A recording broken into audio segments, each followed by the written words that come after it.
madre soltera, padre soltero, optar por la adopción? Hay más parejas deseosas de adoptar que niños disponibles para colocar en adopción. ¿Es recomendable decirle que es adoptado? Siempre hay un baboso que viene a dañarlo. ¿Consideras que existe mucho tabú con relación a la adopción? Los secretos familiares siempre salen. Usted no es un pegado, usted no es un anormal porque adopte. ¿Te adoptarías? Para mí es una obra hermosa. Lo conversamos al principio. Siempre decía, diantre, yo quiero adoptar un chinito. ¿Existe una investigación para saber primero quién eran sus padres? Dentro de esos 3 años pasados hemos recibido 5 casos de solicitudes de búsqueda de origen. De los métodos que ustedes conocen de ese tipo, que ayudan a la fertilidad, ¿cuál es el más efectivo? Mira, cada caso es diferente. Ningún método es 100% seguro y nadie lo puede vender así. Está lo que se llama la fertilización in vitro ICSI, que es una fertilización donde se inyecta dentro del citoplasma del óvulo los espermatozoides, llámese unidades de espermatozoides, no millones de espermatozoides, como se necesitan para las inseminaciones o para coitos dirigidos o para la misma fertilización in vitro, que necesitamos 3 millones de espermas que se muevan bien por lo menos. Pero hay otras mujeres, por ejemplo, que tienen trastorno de la trompa. Hay una enfermedad que se llama endometriosis, que es muy frecuente y que es una de las principales causas de infertilidad, que es de muy mal tratamiento y de muy mal pronóstico, porque por más cosas que hacemos no podemos decirle a nadie que la vamos a curar y crea infertilidad. Por ejemplo, esa señora tiene las trompas tapadas. Una inseminación no va a hacer nada porque los óvulos no van a llegar. Los espermatozoides van a estar ahí, pero los óvulos no van a llegar. Esa es una paciente que califica para una fertilización in vitro.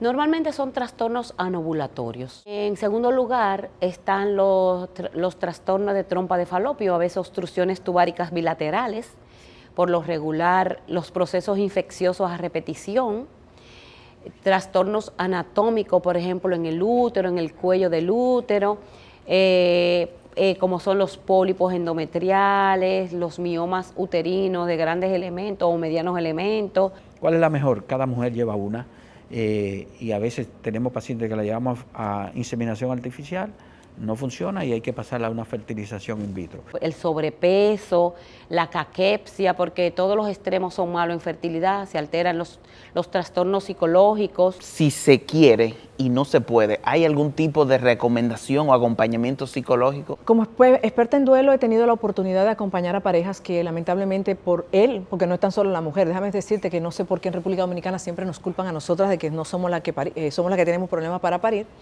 porque al hombre se le hace más difícil hacerse la prueba de esperma. Y a veces el hombre el que no puede, también por un varicocele. Entonces, acompañar a la pareja, porque estamos hablando de un duelo, estamos hablando de que yo, que quiero tener hijos, en este momento no puedo.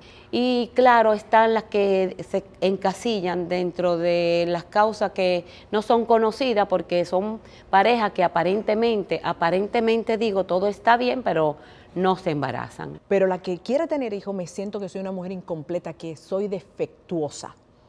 Entonces eso los lleva, claro, a vivir un duelo que es necesario vivir. Un tema que se trata poco, pero indirectamente, que casi es directo, he vivido el tema de la pérdida de un hijo. El hijo es una bendición, algo muy chulo, pero cuando se tiene y luego se pierde, ¿cómo se sobrelleva esta situación? Se le quita mucha importancia y la mujer y el hombre sufren mucho, porque la gente te dice, ahora tú tienes un ángel en el cielo que te está cuidando. Nada, lo que tú tienes que buscar otro, es como que sustitúyelo. Hijo es hijo. Entonces hay gente que entiende que solamente se sufre por aquel que se crió, que ya tiene 8 años, que tiene 15. A una mujer lo puja y lo va a sufrir como si lo hubiera criado. Desde el punto de vista físico, una mujer tiene una pérdida, un embarazo, se hace la limpieza o si no es necesario hacérsela, no se le hace y ya, desde el punto de vista físico, está preparada para que en el siguiente ciclo menstrual se embarace. Es una pérdida, porque tú hiciste un vínculo. Cuando una mujer llora, las amigas, la familia te dicen, no, tú tienes que seguir adelante, tú no puedes tener esa lloradera. No, entonces la misma gente se traga el duelo. Ahora, desde el punto de vista mental, psicológico, nosotros les recomendamos a los pacientes que se den una oportunidad de 2, 3 meses para que su organismo mental, sobre todo su condición mental, se limpie. Y déjame decirte que si hay algo malagradecido con tu cuerpo es el duelo. ¿A qué me refiero? Lo que yo más veo son personas referidas por los médicos que no han procesado el duelo. Porque como te decía, hay un 15% de aborto. Imagínate que tú pierdas un embarazo y que un mes después pierdas otro, ya la psiquis te trabaja mucho. Tú tienes a un grupo de amigas que te están limpiando la habitación que tú tenías preparado para tu hijo, porque entienden que así es más fácil para tú olvidar. Error.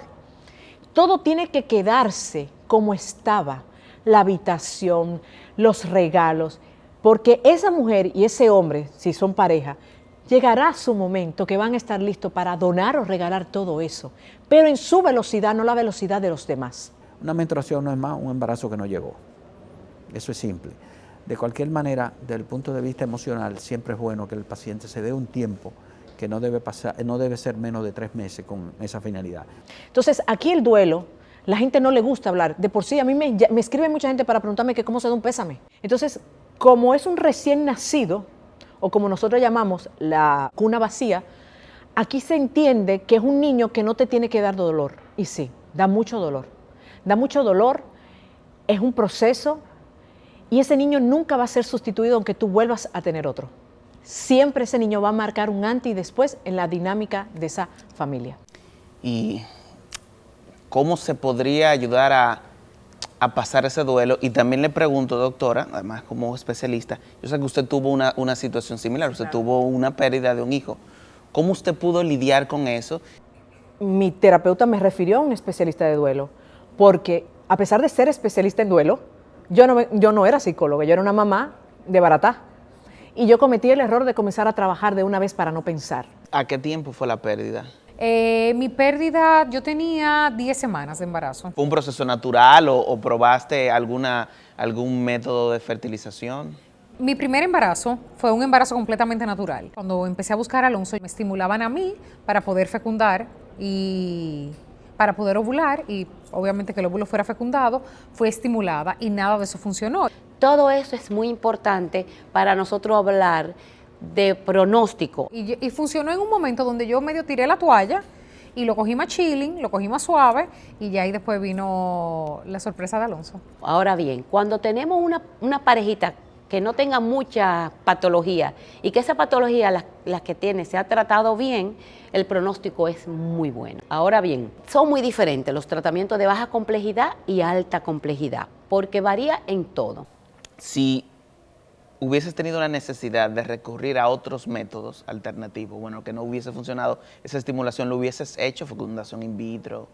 Sí, claro que sí. Yo pienso que la ciencia, tú humanamente, tu fe, todo lo que tú sientes a nivel espiritual es maravilloso. Tú tienes la fe y tú dices, bueno, me voy a agarrar de mi fe y en base a esto se va a lograr el milagro. Pero si quieres recurrir a la ciencia, no lo veo mal. Los costos son altos, tanto aquí como fuera.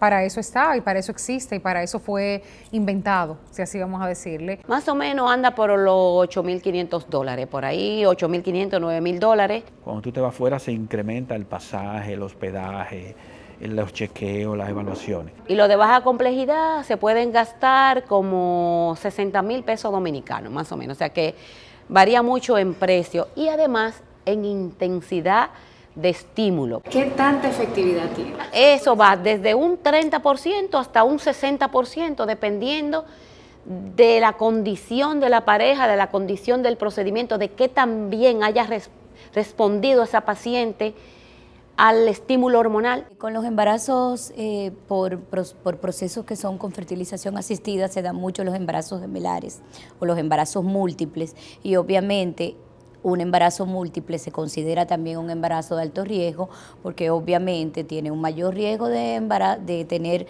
amenazas de parto prematuro, amenazas de aborto, partos prematuros, niños de bajo peso y prematuros con todas las complicaciones que se derivan de ahí, sobre todo desde el punto de vista respiratorio. Doctora, su opinión sobre el aborto. Yo pienso que mi cuerpo, mi decisión. Es un derecho. No estoy de acuerdo con el aborto, pero no. Voy a explicarte algo. Yo soy católica y mucha gente piensa que es por eso.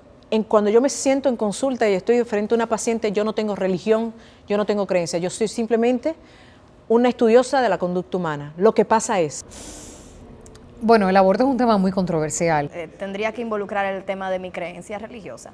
Y en mis 25 años ejerciendo yo no he visto a una mujer que aborte que después venga contenta a mí. Una mujer que tenga una situación de incompatibilidad con la vida, que va a morir precisamente por causas vinculadas con el embarazo. En mi convicción personal, pues no estoy a favor del aborto. Yo soy católica y soy pro vida. Todas se arrepienten. Para tú estar vivo, tú necesitas tener una madre que esté lo suficientemente sana mentalmente y que esté dispuesta a asumir esa maternidad. Porque ¿cuántos niños abandonados? ¿Cuántos niños muertos por madres que los matan cuando nacen? ¿Cuántos niños son dejados tirados? ¿Y por qué no nos ocupamos de esos niños? Tú tienes que amar por encima de todas las cosas y de manera incondicional. Y aquí, con el tema del aborto, siempre he dicho esto. Cuando tenemos una fecundación in vitro, tenemos muchos ovocitos que son fecundados y ahí hay vida. ¿Por qué no nadie está peleando eso? ¿Por qué peleamos cuando un embrión se forma en el cuerpo de una mujer, aunque sea víctima de una violación o aunque mate la madre o aunque ese feto o ese embrión no tenga un resultado viable con la vida? Porque lo que queremos es controlar el cuerpo y la sexualidad de las mujeres. Pero que tome un médico la decisión de eliminar una vida, pues yo no lo comparto. Recordando que tus hijos no son tuyos, son prestados. Independientemente las leyes o no lo decidan. Ahora mismo hay mujeres que se están introduciendo varillas, que están tirándose por algún lugar, que están bebiéndose todos los brebajes que se beben y están muriendo. ¿Por qué no hablamos de eso? Son vidas. Pero esa misma mujer después la recibo diciéndome, ¿cómo me arrepiento? Debí darlo en adopción. Y es una de las situaciones que tenemos desde una educación que vincule los derechos humanos, es que las mujeres cuentan, es que las mujeres están muriendo ahora mismo por abortos clandestinos. ¿Cómo me arrepiento? Porque sé que Dios me la tiene guardada para después cobrármela. Si el Señor te juzga por eso, si Dios te juzga por eso, te van a juzgar individual. Entonces, por eso tenemos que ser dueños de nuestros actos de manera individual. Porque criar, vuelvo y repito, es una súper responsabilidad. Y son madres sobreprotectoras. Entonces, por eso es que Ana Simó no está de acuerdo con el aborto. Entonces, ¿usted recomienda ser madre a esas personas, a esas damas que están pensando en ser o no ser? No estoy seguro. Que lo pongan en adopción. El CONANI está funcionando de lo más bien, de verdad. Te lo digo porque yo tengo, en el CONANI yo llevo muchos casos, porque tú sabes que los padres tienen que pasar evaluación y en el centro hacemos las evaluaciones. Y de verdad, yo he visto muchas muchachitas de 14 años poniendo en adopción. ¿Entiendes? No te voy a negar, muchas se arrepienten, pero también es tu derecho poner en adopción.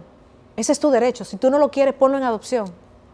Porque también no te voy a negar, aquí los procesos de aborto, si no es en una clínica, a veces te perforan, te pueden perforar el útero y entonces te quedaste sin muchacho.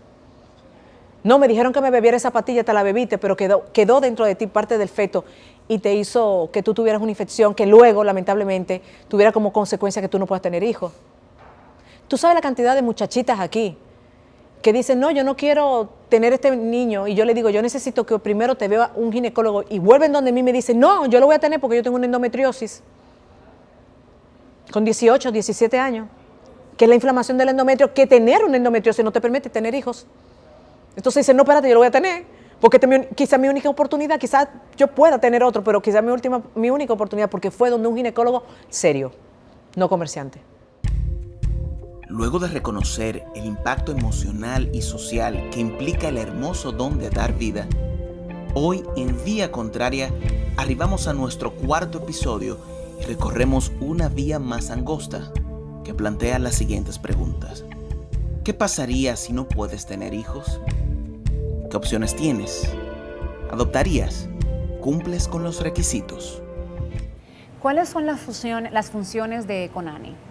Bueno, CONANI, que es el Consejo Nacional para la Niñez y la Adolescencia, es el organismo rector del Sistema Nacional de Protección a los niños, niños y adolescentes en República Dominicana.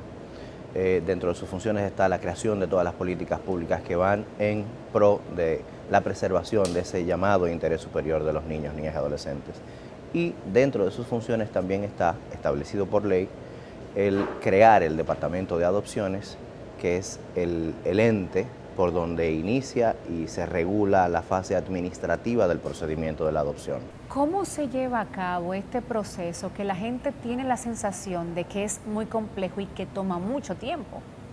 Bueno, el procedimiento de adopción es tan sencillo como accesar a un clic o tomar el teléfono y llamar al CONANI para preguntar los requisitos. Ahí todo inicia. Y cuando usted va a nuestro portal web y ve los requisitos, se da cuenta que no es tan complicado, porque son todos requisitos que las personas comunes lo pueden reunir. Ahora, lo que las personas se encuentran complicado es el llamado tiempo de espera. Y esto sí ya que tiene otro tipo de connotaciones, porque sus razones son diversas. Entonces, ¿cuáles son esos requisitos que debe tener una persona para poder aplicar? Bueno, el principal es que tenga entre 30 y 60 años, porque así lo establece la ley. Debe de tener 30 años y hasta 60 años. Hay excepciones, pero en casos muy específicos, es decir, en donde haya tenido la crianza previa del niño. Si pasa de los 60, entonces el legislador estableció que la comisión de asignación, que es el órgano que decide si aprueba o rechaza la adopción, va a tomarlo en cuenta. Ese es el principal. Luego, entonces pueden adoptar las parejas que están casadas por matrimonio, que sean solicitantes nacionales con 3 años de matrimonio.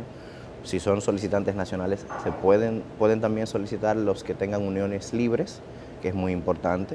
Ojo, no así los internacionales. Los internacionales tienen obligatoriamente que tener 5 años de unión matrimonial legal.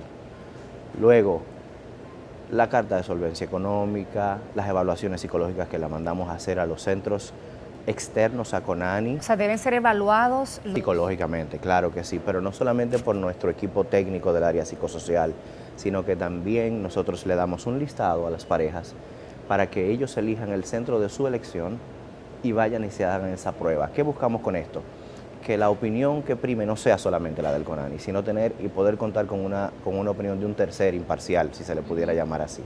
Al punto de que estos resultados, estas evaluaciones, no se le entregan a los padres postulantes, sino que nos lo mandan a nosotros en sobrelacrado. Entonces, una vez ya tienen todos los requisitos, el acta de matrimonio, los documentos de solvencia económica, de solvencia moral, las evaluaciones psicológicas, las evaluaciones médicas también, que son muy importantes, pues nosotros le armamos el expediente y le asignamos un número de expediente. Ese número de expediente, ese es el número que él va a tener en la lista de espera. Y se le van preasignando según vamos teniendo niños disponibles para colocarles en adopción. ¿Puede una madre soltera, padre soltero, optar por la adopción? Sí, ciertamente sí. Nuestra ley, la 136-03, establece que pueden adoptar las personas solteras. Y al decir persona, pues incluye padre, incluye madre. Sí. Evidentemente, siempre va a haber un criterio de la razón verdadera, de la intención verdadera de esa madre o padre que desea adoptar, y la comisión de asignación lo va a evaluar. Luego que se tienen todos los resultados de las evaluaciones, de los requisitos, y se le coloca el número, ¿quiénes deciden si de verdad esta persona está apta para adoptar luego de las evaluaciones previas? Porque quizás pueden decir alguna condición emocional que tenga la persona. Los individuos no somos entes completamente sanos, tenemos vivencias que quizás nos han afectado en nuestra infancia y que por eso somos como somos. ¿Quién tiene la potestad de decir sí? Mira, es una excelente pregunta. En nuestro departamento se divide en dos, ¿no? Tenemos un área psicosocial y un área documental, que es en donde están los abogados. En la psicosocial está compuesta por trabajadores sociales y psicólogos, que son especialistas en esto. Y ellos, al leer los resultados de las evaluaciones que hacen en esos centros externos, más los hallazgos que ellos recopilan en esa entrevista inicial que tienen por ante el CONANI los postulantes, pues ya van teniendo señales. Y sí, verdaderamente hemos tenido pareja que en sus evaluaciones ha resultado que hay problemas incluso dentro de ellos mismos. Y nosotros entonces, si hay X o Y situación, lo que hacemos es que los referimos a terapia psicológica.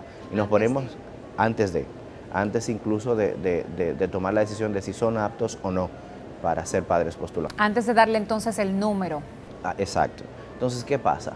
El tema con esto es que estos resultados de estas evaluaciones psicológicas, nosotros nos ponemos en contacto con el psicólogo que ellos elijan siempre, ¿no? Evidentemente ese profesional, aunque haya sido alguien de su elección, pues tiene una ética y tiene en principio, ¿no? Y tiene un exequatur que cuidar, entonces va a hacer su evaluación de manera objetiva. Y cuando él entienda que ya ha superado la situación que a nosotros nos llamó alerta, entonces nosotros continuamos con el proceso. Hasta tanto no se resuelve ese problema, nosotros no le preasignamos. El poder adquisitivo, la posición profesional, ¿son requisitos de peso para elegir una pareja o una familia? Mira, es una muy buena pregunta, porque tú tienes familias pobres, muy pobres, que tienen niños, muchos niños. Pero cuando tú hablas de la responsabilidad que tiene el CONANI de colocar un niño en adopción, es de mucho peso, porque somos nosotros quienes vamos a elegir la familia en donde ese niño, que de por sí ha sido desdichado de la vida, es un niño que ha ingresado al sistema de protección, o por abandono, o por un maltrato, o por violación, por cualquier tipo de vulnerabilidad. Es decir, es un niño que los que estaban llamados a protegerlo, a cuidarlo, a velar por sus intereses, fallaron. Entonces, esta colocación en esta familia adoptiva es su segunda gran oportunidad. Imagínate que nosotros no tomemos en cuenta todo. Entonces, sí, tiene peso el tema de la solvencia moral, pero también la económica, porque nosotros tenemos que estar conscientes de que usted va a garantizar más que mínimamente todas las necesidades básicas que tenga ese niño. Ahora, ya la persona pasó el filtro, tiene su número, ¿cuál es el tiempo de espera? Porque sé que esa es la tarea difícil. ¿No hay tantos niños o sí hay muchos niños para ser adoptados? Mira, eso me da la oportunidad de responderte de manera amplia lo siguiente. Sí, lamentablemente, por un lado, y por un lado me refiero a los padres postulantes, hay más padres postulantes, es decir, más parejas deseosas de adoptar que niños disponibles para colocar en adopción. Esto, solamente este hecho, te genera que haya un pequeño desfase en las preasignaciones. Pero digo que por el otro lado es bueno. ¿Por qué? Porque eso quiere decir que no todos los niños que ingresan al CONANI dentro del sistema de protección, que actualmente andan rondando los 423 niños, y de esos 423, solo 59 son candidatos que tienen potencialidad de ser candidatos a adopción. O sea, hay 423 niños al día de hoy en nuestros hogares de paso. Y solamente 50 pueden ser adoptados. Solamente 59, vamos a redondearlo en 60. Entonces, de esos 60 niños son los que tienen potencialidad, es decir, o se está haciendo su proceso de declaración de estado de abandono, o le están siendo suspendidos o terminados los derechos parentales a sus padres. Y te digo que pueden ser, ¿por qué? Porque en un proceso de suspensión o determinación de la autoridad parental, si el juez entiende o encuentra elementos fehacientes como para que ese niño retorne al seno de su núcleo familiar, pues evidentemente le va a ordenar a CONANI que entregue el niño y va a desaparecer dentro de los candidatos potenciales a adoptar. Entonces, ese es el primer elemento. Primero, hay menos niños y más padres. Segundo, cuando nosotros vamos a colocar a un niño en adopción, tenemos que agotar una serie de procedimientos legales obligatorios, que van, primero, lo dejan abandonado, tenemos que declararlo en estado de abandono.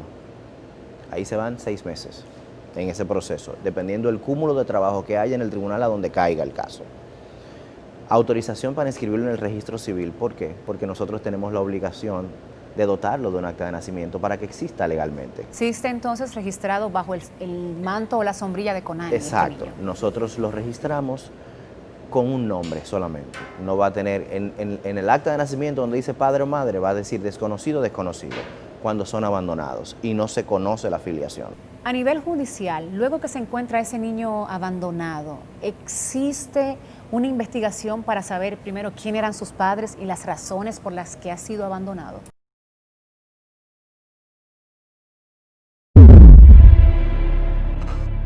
¿Es recomendable decirle a ese niño que es adoptado? Siempre hay un baboso que viene a dañarlo cuando ya es medio preadolescente y lo dice. Hay más parejas deseosas de adoptar que niños disponibles para colocar en adopción. Este programa llega gracias a